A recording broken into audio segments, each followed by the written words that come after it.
What is up, y'all? This is Nelson, owner and chief Cabana Boy of Cabana Boys Events. Welcome to the Cabana Boys podcast. Today we have Billy Wright, founder and CEO of Martini Mates, ready to drink espresso martini. Yep, that's How it. delicious does that sound? Yeah, it's phenomenal. It's definitely the wave. Everyone's losing their minds about them. I think I hopped on board that train right at the right time. It's a cocktail that's been around since the 80s, but it kind of goes in waves on when it's popular and when it's not. Yeah. So I think it's definitely taken America by storm, at least here lately. So yeah, we're right on trend, which is perfect. Well, I want to hear a lot more about it, but I'm a little parched. So I think we're going to open up the Cabana Boys cooler, and we have a special version of the Cabana Boys cooler today. Ooh, what do we got? Let's see what you got. Martini Mates. There we go. Let's get into it.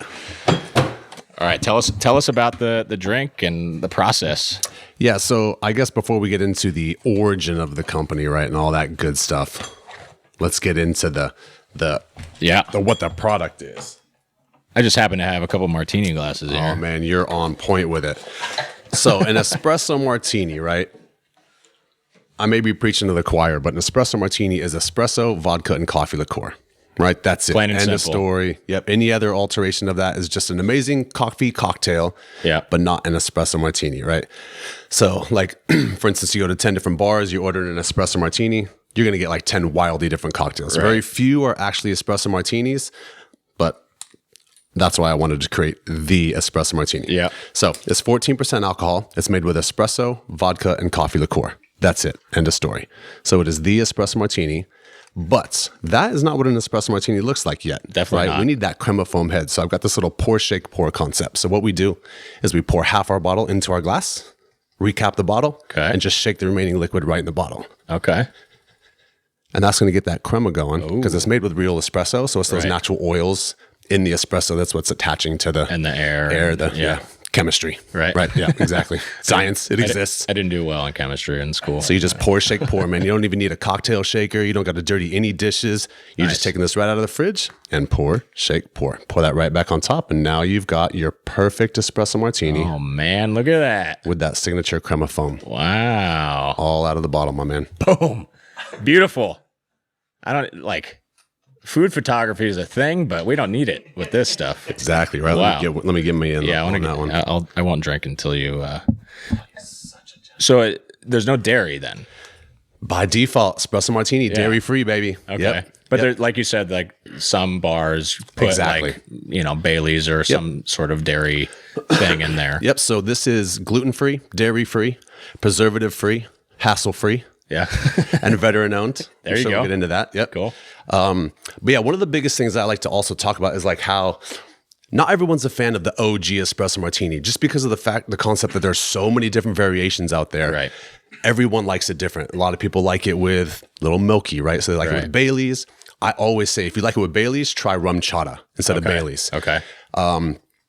But the dope thing about about Martini Mates is it can be super versatile to use as your base. I see. So if you don't like the OG, you start with OG and then you add can make it your own. Salted caramel coffee flavoring. Right. Add Bailey's. I add like peanut butter whiskey and chocolate liqueur to make like a peanut butter cup espresso martini. Wow. Right. So you can like do anything you want with this as the base and make it your own flavor.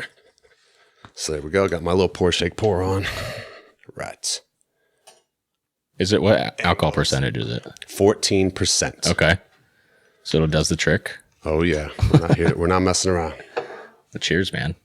Salute. Salute. Cheers. Thanks for having us. The proverbial us, the Martini Mates. That's really good. I like that a lot. So tell us. So good. Give us the origin. You said you're a veteran. There's a map of Australia on here. Like there's a lot of background to hear. I'd love to hear it. Yeah, definitely. So yeah, I was military. I was in the Navy for 20 years, and I was stationed in Melbourne, Australia for about 3.5 years, right? And, over there in Australia, for some reason, man, espresso martinis, next level. Really? Like they have espresso martini festivals. Wow. They have it on tap. Like it is a full-on religion, like such a culture, right? And it's a respected cocktail. So unlike here, no matter where you go and ask for an espresso martini, you get the espresso martini, right? So I loved Australia more than any place I've ever lived in my entire life. Do you think that stems from their coffee culture? Because 100%. I've heard. I used to work for an Australian company, absolutely, and they said that like the coffee in the U.S. is just garbage compared to over there. Yep, definitely. I think it's definitely like a higher Italian immigration influence from when they were becoming a country. So yeah, just super respected espresso martinis, and that's kind of where I fell in love with them and really discovered them, for that matter. I loved Australia so much. I wanted to live there post-military. Okay. So once I retired from the military in 2019, I one-way ticketed my entire life out to Australia. Wow. Yep. So I was about 4 or 5 months maybe into getting my permanent residency with the visa that I was trying to get. Yeah. COVID hits. Borders shut down. Immigration shuts down.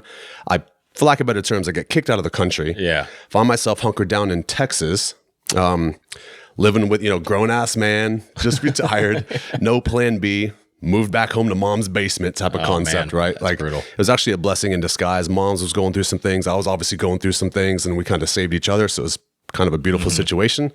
But yeah, this was like heart of pandemic. This was March of 2020, and twiddled my thumbs for like a month and really like immediately started to realize I'm not going back to Australia. Like, we didn't know where this pandemic was going. Who the hell knew what immigration was going to open up, all that shit. So I just said, I'm going to bring a slice of Australia to me. Nice. Right? So I was like, let me kind of have it around what my passion was, which was espresso martinis. So no word of lie, just Googled, how do I sell espresso martinis? Like, and then followed the bouncing ball from there.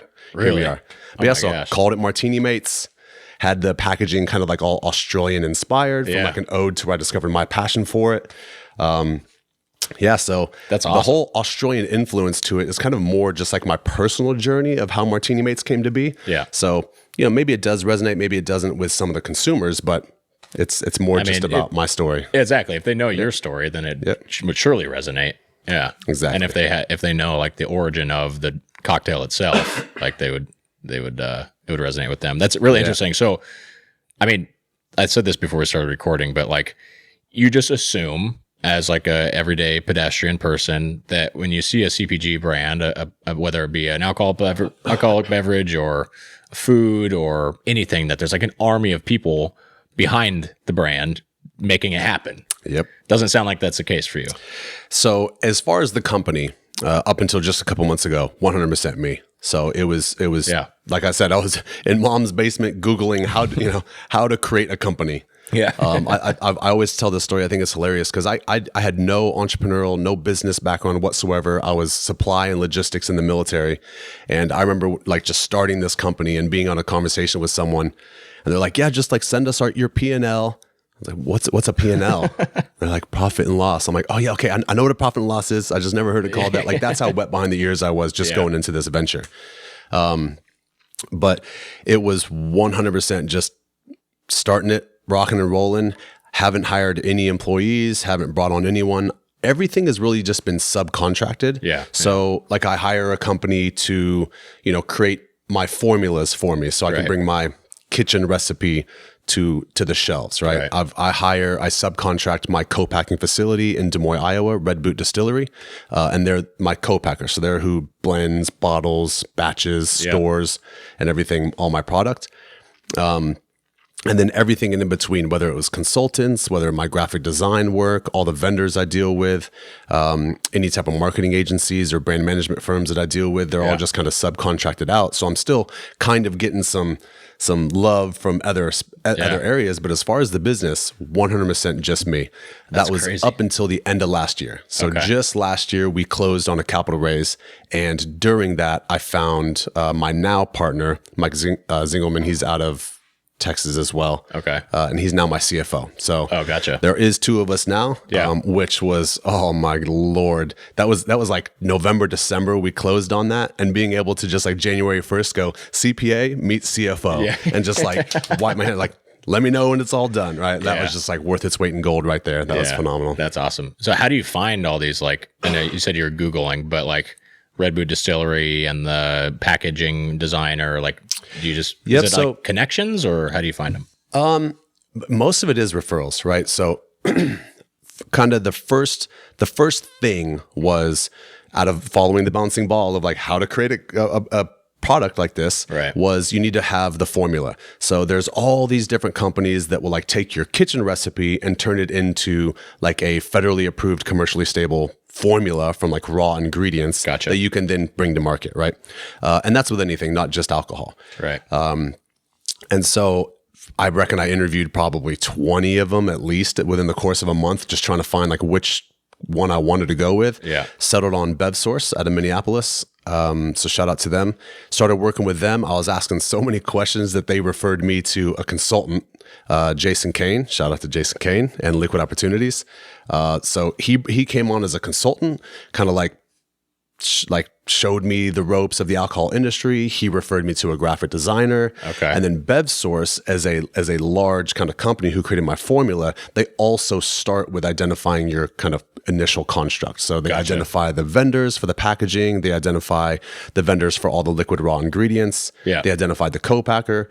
And then it was up to me to kind of go and interview and see which ones I liked and price shop and go, pull the trigger with them. That's so cool. So, I mean, I got to give it to you, like setting up like the systems and processes and like keeping it all 100% yours until recently is awesome. Yeah. It was a lot of lessons learned because I mean, it like just the epitome of you don't know what you don't know. Sure. Like I had no idea what questions to ask, what was normal, what wasn't, where I was getting a good deal, where I wasn't. Plus, like it's a regulated industry with alcohol. Oh my God. So there's like, I'm sure there's 100 more hoops to jump through. Man. And that was a learning process as well. Yeah. Cause every state has their own laws and licenses and requirements for dealing with distributors.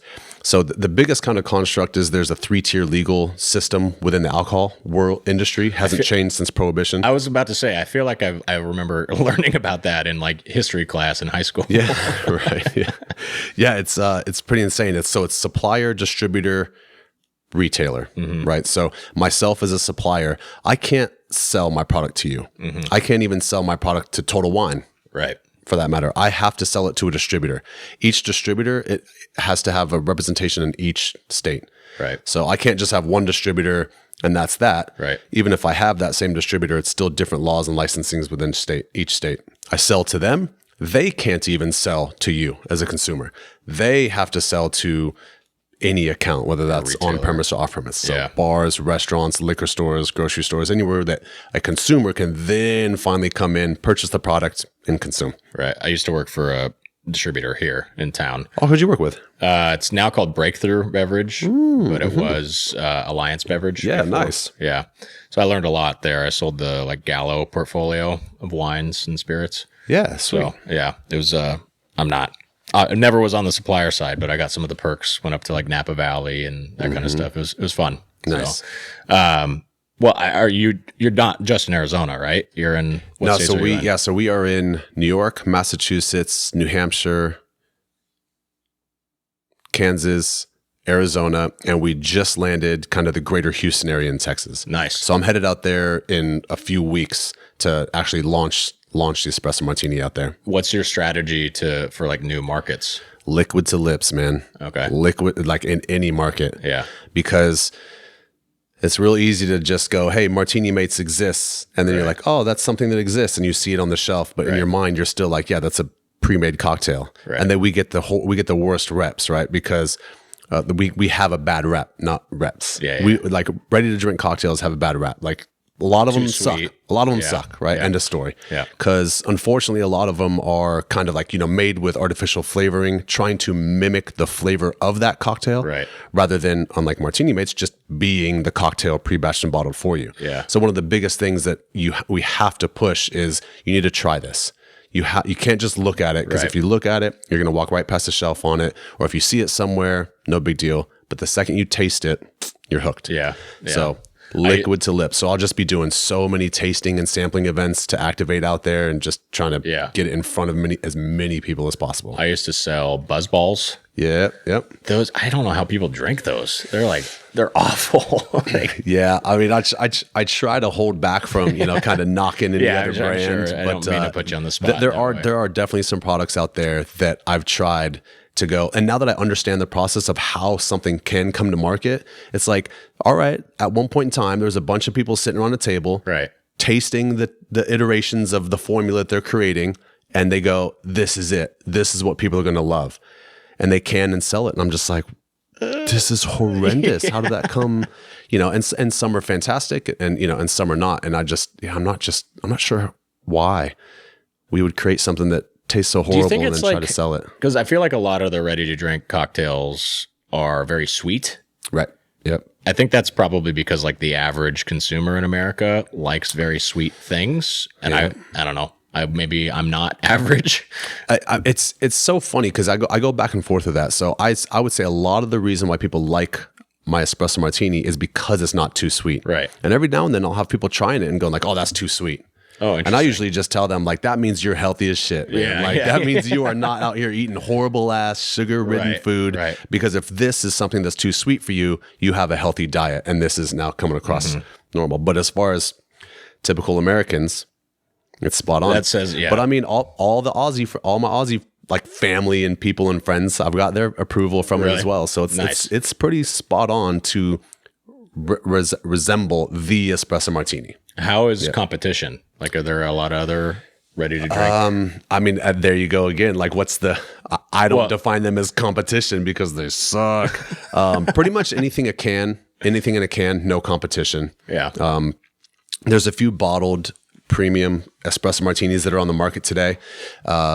It's real easy for me to say mine's better. Sure. But it's the running theme of every liquor store, every bar I'm in, any people that I'm dealing with in the industry. Yeah. I have been told over and over that, mine is better than some of the other brands that are out there. Yeah. But it's just little old me. Just little old me, slanging product out of the back of my car, right? Type of thing, right? Still a very small operation, so it's hard to compete with some of those conglomerates, some of those big boys that are dropping the same product that have, marketing dollars, endless marketing dollars. Like I'm not putting in food on anybody's table, right? The distributors aren't really making a lot of money off me. I don't really have that much to offer them in form of incentives. Right. So a lot of the platforms and avenues that we get sales from are really just out of love for Martini Mates, which is great. Kind of that support of a small business, local business, and just appreciating the quality and proper taste of mine rather than just selling the the Grey Gooses and the whatever of the world. So yeah, we're doing good. Just coming up slowly. We're like, it's not happening as fast as I thought, but what's dope is we are on an upward trend. So like we're on the right path. It's still going. There hasn't been any roadblocks that have like put us almost out of business. It's just been smooth and steady, just continuous expansion every year. Nice. So that's awesome. It's on the right track. I mean, you got to build the foundation. Yeah. Right. Yeah. Yeah. That's awesome. What do you think is like, I mean, what's like the biggest challenge that you've had in terms of being a one-man shop and like a totally new industry, totally new business? Like what's been your biggest learning curve? I would say the hardest thing was military, right? So my old man was military and he was in the military my entire life. I joined the military right at 18. We were in the military together for a few years, and then I did 20 years in the military. So essentially my entire first 40 years of my life was military. Okay. And then to get out and just kind of leapfrog over any type of corporate world and just go right into the entrepreneurial world. Yeah. I quickly realized how little like give a shit exists out there, how little like just the lack of repercussion for just sucking at your job is. And so that was the biggest like hurdle to get past when I was dealing with like some of these subcontractors, when it's like, yep, I paid you, need this by Friday. And then like Monday comes and they're just like, oh yeah, sorry, I didn't have it to you last Friday. I'm like, what? Like in the military, when it's like, okay, you got to do something by Friday. Right. That's it. There's not even a discussion. It's just like, no, it's done by then. Funny. It's not specific to you. It's just like every business is like that. Man, it's crazy. And so that's been the hardest is more just like jumping industries, I guess you could say. And more than just industries. Those are like their own kind of climates, their own worlds, right? Like the military versus everything else. So that was tough, just kind of going through realizing that people can just kind of do whatever they want and still get their promotion and, you know, whatever. Skate by, basically. Yeah. So I kind of really had to like find my language, right? Kind of find my demeanor. You know, I had to chill a little bit, right? You know, you used to just be able to just choose someone out if they messed up and that was it, you know? So yeah, that was a big learning curve. And then I've kind of done a lot of thought about this recently, and it's kind of like when I was in the military, like there was way more shit riding on what I was doing than there is today. Yeah. But today it's all my stuff, right? So if I'm dealing with someone and they're not holding up their end of the bargain, in the military, it was just kind of like, all right, yeah, like we'll make do, we'll just figure it out, or you know, we'll like a team work around it. Right, exactly, right. It's a much larger operation, so you can still win the fight. Where here, it's like, man, if one person just drops the ball on something, there's way more at risk personally. So I'm kind of taking it differently than I would in the military. So I'm approaching it differently because it's obviously more personal. Right. It's way more disruptive than, you know, just something else where there's just, you know, one person versus a whole army of people. Yeah. So that was huge. That's one thing I have to remind myself of is not only like with a small business, every person has responsibility. And if they drop the ball, there's oftentimes not someone to back them up. But also, in the grand scheme of things, like I'm selling a bartending business, a party hosting business, right? And you're selling a martini business. And it's extremely important for us. And we provide a very valuable service or product. But in the grand scheme of things, does it really matter?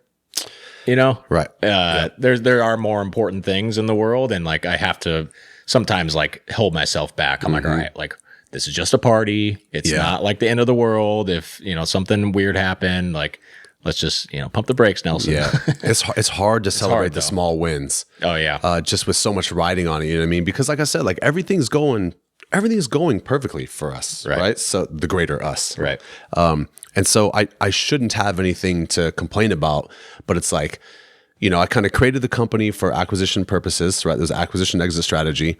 And so, you know, because that hasn't happened, it's like, that's the win. That's the only win I'm allowed to celebrate is when it like finally does the pinnacle and I can properly retire. Right. Like, no. So I'm trying to get better at celebrating all those little small wins because it's like, it seems like the second something awesome happens is like, man, you're dealing with like 4 or 5 other fires that you're trying to put out with something that's not going right. So it's really hard to step back and enjoy that. So I'm trying to give myself a little more leeway to do that recently because it's kind of finally started to get to the point where like I'm kind of at capacity, being like a solo operator, right? So bringing on Mike as my CFO late last year, that was huge. Kind of got like the whole money side of the aspect, financial aspect, kind of out of my hands, which was great, and I could focus on operations and sales. But even still, like it's ramping up. We got the new product dropping soon. Yeah, tell us about that. Yeah, so passion fruit martini. Nice. Kind of a little spin on the porn star martini. Okay. So that's kind of like the what is that? Second, I'm not familiar. Yeah, so that's kind of like the second most popular, if you could say, cocktail in Australia. Okay. Which is why I was like, all right, because I'm still on the Martini Mates Australian theme kick. I wanted to keep it running on that. A porn star martini is pretty much it is a passion fruit martini. Okay. But not many people know what a porn star martini is. I haven't heard of that, honestly. And even if I would have had a ball with marketing. It would have been a little too off brand. You know what I mean? So I was kind of like, no, let's just, and then it's not identifying, right? The product isn't as identifiable, where if it's just passion fruit, nailed it. So I switched it up a little bit and made, I don't know if you remember Pog from back in the day, but I made a passion fruit orange guava kind of vanilla construct to my passion fruit martini. Oh my gosh. So we got my attention. Yeah. So we also put our own little Martini Mates twist on it and kind of created it as our own. So that's coming out. We're going into production in 2 weeks with that. Okay. So that's finally hitting the shelf, and that's been an interesting ride to get to this point. Yeah. Is it similar? Like it is going to be like identical. Okay. It's going to have the pour shake pour. You're going to have crema foam head that you can get right out of the bottle. Packaging is going to look pretty much identical. It's like purple instead of red. Okay. And it's just a passion fruit martini. So it's kind of going to be that nice tropical, fruity, vibrant contrast to our already rich and decadent espresso martini. Yeah. So stoked for a summer launch for that. So we're hoping that it's on shelves by 4th of July weekend. Okay. And that'll be at all Total Wines and Trevor's here in Arizona as well. Okay. Let me know because I will definitely buy some of that. That sounds delicious. I loved Pog growing up. Yeah. Oh man. It was like little 99 not cent just growing gallon. up. I love it now too. Right. And when you go to Hawaii, and that's like the standard beverage at the hotel. So I'm like, yes, of course. Yep. Give me more. Cool, man. Well, I love that story. The background is really interesting. Anything else you want to share about the brand? No, I mean, we're in all those locations. So we're in New York, Massachusetts, Kansas, New Hampshire, Texas now, here in Arizona. Here in Arizona, we're at all Total Wines and Trevor's. Mm-hmm. We're at Fry's, Safeways, Albertsons, and Costco as well here in Arizona, but they're all in and outs. So they just purchase a finite amount of product and they sell it till it sells out. Gotcha. So I think we've already sold out of those. So I don't like telling people, hey, go to your local Fry's because it might not be at that store. Is that just like a test to see how fast it sells, or why do they do that? I would say yes. Yeah. That would just be kind of one of those industry insights, information that I just don't have because I don't know the right questions to ask yet, right? Just still kind of learning as we go. But yeah, for the most part, it is just to see if it works. They like the concept, but they want to see if consumers can get behind it. Yeah. We did well. We smashed some of our competitors out of the park at Costco. Can't say which ones. And so yeah, that was it's all been doing well. That's cool. And I live here in Arizona. Yeah. Which is why here in Arizona it's probably has a bigger presence just because I'm the one pushing tasting events. I'm the one pushing the product. Too. Yeah, exactly. Yeah. So the other 5 states that we're in now are doing great. Massachusetts was the first state to pick us up, so they're rocking and rolling with it. Boston, New England, espresso martinis, let's go. So it's doing well up there. But yeah, man, I'm still having fun. That's awesome. Even when I'm reaching capacity, I'm still kind of like, all right, this is still enjoyable. Right. So I'm all good. You're selling a good time, Yeah, exactly. It's fun. It's people like drinking it, and it creates kind of an experience, a feeling. I love being out there. When I'm out there doing venues, creating the good time, selling the good time, that's when it's fun. When you're just like stuck on your laptop and you're at your house, just kind of all day long, that's a little boring. But it's fun to just watch the business grow. It's kind of surreal to be a part of something that like it will just have to create something. Right. And just go, holy shit, like that. I did that. Holy crap. Awesome. Right. That's pretty insane. So that's fun. So having a good time. We'll see where it takes us. Love it. Looking forward to what's next. Well, I asked you to bring 2 truths and a lie. Do you have those prepared? 2 truths and a lie. All right. So I'll try to guess. We're doing experiences. So all right. Let's see. We've got, I've been skydiving over the islands of Oahu, over Hawaii. Okay. I have scuba dived the Great Barrier Reef. Okay. And I have touched the pyramids in Egypt, which you're not allowed to do. I'm going to say, well, you lived in Australia, so I feel like for 20 years, you probably scuba dived in the Great Barrier Reef. Well, you'd think that, wouldn't you? Yeah. Don't throw me off. And the pyramids, that's I lived in Italy for 3 years. Oh, you did? Mm-hmm. Oh, shoot. Now you're really throwing me a curveball. I was stationed in Pearl Harbor for 3 years. Oh, my gosh. Billy, what? I'm going to go the pyramids are the lie. Damn. Yep. Yeah, let's go. Yeah. Back on it. Good job. Let's go.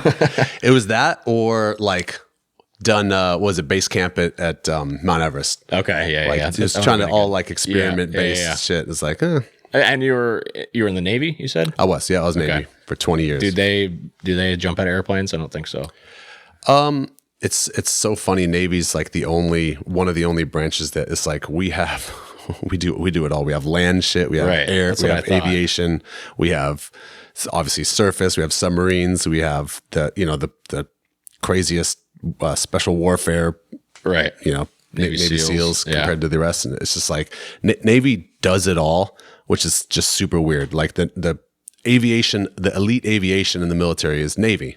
Yeah. Not Air Force. Like what the, like I know. how is that? I've always thought that was weird. Yeah. Yeah. And Like like dudes kicking down doors. The gnarliest are the Navy SEALs. Yeah. Like, Navy? What the hell? Like why isn't that it should be Marines, right? So not to take away from the Marines. They're badass too. They're all good. They're all good. Yeah. Just good in their own right. Yeah. Navy's interesting. It doesn't quite make sense. It's not just water. It should just be sea, right? Right. You'd think. All right. I think we got time for, speaking of the sea, time for one fishbowl question. Fishbowl question. What do we got? I'm going to draw it and we'll both answer. All right. I'm going to finish this. I'm playing tennis tonight, which should be fun after this. Oh, nice. I'm headed to a restaurant week spot. Oh, yeah. That's this week. If you could have one superpower, what would it be? Ooh. This is a very basic question, but a good one. So you get to go first? Unless you're ready. Because I asked the question. Yeah, I think as basic of a question it is, my answer is also very basic. I got two. My like basic one would be to fly.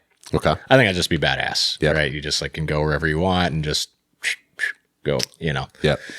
My other one that's, I don't want to say more realistic, but I guess that it is to know every language. Ooh. Like you just can understand and speak every language in the world. Like that. I think that'd be really, really cool. You would also end up being extremely rich because the job that you would have, like to be able to translate in like real time, somehow somebody would pay you a lot of money for that. So that one's achievable technically. That wouldn't even be a superpower. That's just a really smart dude. Right. Yeah. But it'd probably take you a while to get there. Jesus. Every language. Yeah. Yeah, right. Every dialect. I feel so stupid whenever I travel abroad. When I lived in Italy, I picked up Italian slightly, like a conversational when I lived there. Oh man, the second I left, the second you don't use it, it's gone. Yeah. I just feel we're the most ignorant people on the planet. One of the earlier episodes we did, that's so true. One of the earlier episodes we had a guy who is trying to learn Spanish and he doesn't do the apps. He just goes to like a Hispanic market. Immersion, yeah. And just like buys groceries. Yeah. And that's great. But it's like, I feel like you're like pigeonholing yourself into the things that you can do. It's like, what do you have to like call a taxi or like. Yeah, because then it gets very conversational. That's what it is. If I was like overhearing a conversation, I couldn't make it out. Right. But if I was at a restaurant speaking with a waiter, I'd be able to know everything we were talking about because it's very conversational. So yeah, spot on. Superpower. I like that. I like that one. Obviously flying would be the funnest for sure, but I would want to like have the power to like read people, maybe like hear their thoughts. Are you sure? Right. Like, yes, 100%. Right. So that we could so that they're just get away from the bullshit. Right. So you'd have to have pretty thick skin, I think. Well, 100%. You know? Like, come on, like 20 years in the military, right? Like that's true. You could this sugarcoating bullshit. We got to stop with that, right? Yeah. Give it to me straight. Yeah. Yeah. So I would want to be able to know like what people were actually doing, actually thinking. So I guess the concept would be able to read their minds or be able to like understand the truth. However, that would transform into a superpower. That way I could just I would never be lied to, right? I would always know the truth. And whatever, I don't care what that is, for good or for bad, I would always know the truth and I'd be able to make better decisions in my life. Truth. I know, right? You need me on that wall. Well, this has been fun, man. Thanks for coming on. Man, my pleasure. You already told people where to buy Martini Baits, but like any social media accounts, websites you want people to check out? Yeah, so on our website, martinimates.com, we've got a map that shows every location that we sell at nationwide. Oh, cool. And then also obviously our Instagram, we keep that updated at Martini Mates. Nice. So yeah, get on the website, leave us a review, join our mailing list. We've always got new stuff coming. Yeah. We're especially because we're dealing with the passion fruit martini that's dropping. We're in the process of formulating a basil lemon drop and a dirty martini. Ooh. Yep. So that's coming to the table. Hopefully we can drop those by the end of the year. But yeah, just stay tuned. Go out, give it a try. That's awesome. Rock and roll. I'm gonna try them all. Dude, we're here. You got it. Cool. Thanks, man. Well, thanks y'all for listening. Leave a review, tell your friends, help us grow the show, and catch y'all soon. Thank you for listening to the Cabana Boys podcast. Please like and subscribe to get new episodes as they're released. Write to the show by sending an email to thecabanaboyspodcast@gmail.com. You can find the video version of the show on YouTube at the Cabana Boys YouTube channel. The Cabana Boys and all other related brands are also on Instagram and TikTok at Cabana Boys Podcast, The Cabana Boys, The Cocktail Cowboys, and The Cocktail Boys.